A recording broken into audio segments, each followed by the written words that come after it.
Trade and Industry Cabinet Secretary Peter Munya has appointed a team of 15 to serve in the new task force on standard and quality infrastructure reforms in his ministry. The CS has tasked the team to specifically review and re-evaluate or evaluate the weakness and shortcomings of the Kenya Bureau of Standards and submit progress reports every other third week from November 11th this year. Now, the task force has taken effect. Mel Miendo with those details.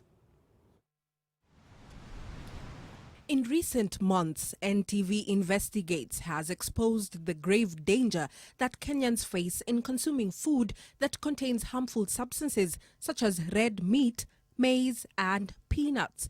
The Kenya Bureau of Standards has been accused of failing to carry out its duty, leaving Kenyans at the mercy of greedy manufacturers and traders. It is perhaps in light of this that Trade and Industry Cabinet Secretary Peter Munya appointed a task force on standards and quality infrastructure reforms in Kenya through a Gazette notice dated 11th November 2019.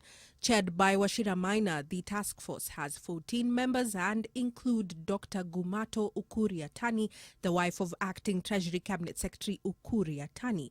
Other members are representatives of Kenya Law Reform Commission, National Police Service and Kenya Association of Manufacturers. The task force is expected to dig into the issues affecting KEBS and come up with reforms and recommendations. This includes evaluating the internal institutional weaknesses of its mandate, functions and conflict of interest, review and evaluate weaknesses and shortcomings in the process of recruitment, appointment, contracting and monitoring of third-party assessment service suppliers. They will also identify and assess the entire set of processes from the formulation and enforcement of standards for potential loopholes for corruption to bribery and perpetuation of unfair business practices.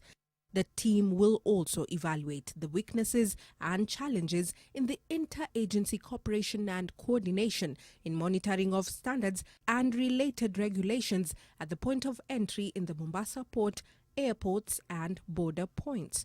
The task force will remain in office for the next 2 months. Mel Miendo, NTV.